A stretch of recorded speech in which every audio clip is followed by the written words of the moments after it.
آج ہم بات کریں گے قرآن کی دوسری اور سب سے بڑی سورہ بقرہ کی آیت نمبر 281 کو دیکھتے ہیں۔ اللہ تعالیٰ اس آیت میں کیا فرماتے ہیں؟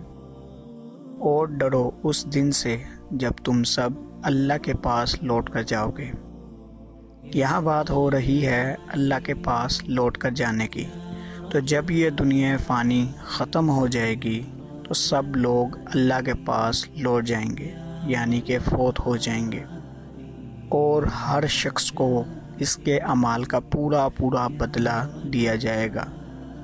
جب سب لوگ اس دنیا فانی سے اللہ کے پاس لوٹ جائیں گے تو اس کو حساب دینا پڑے گا، جو کچھ اس نے اس دنیا میں کیا تھا۔ کسی کے ساتھ اچھا کیا ہوگا، کسی کے ساتھ برا کیا ہوگا، ہر چیز کا حساب دینا پڑے گا، اور ان پر کوئی ظلم نہیں ہوگا۔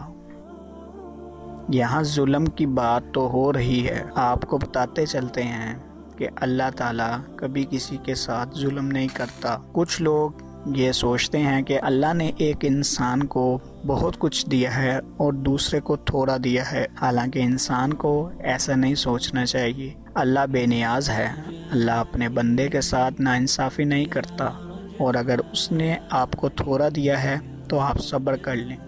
روز محشر اللہ کے پاس لوٹ کے جائیں گے تو اللہ آپ کو اس سے بہتر عطا کرے گا۔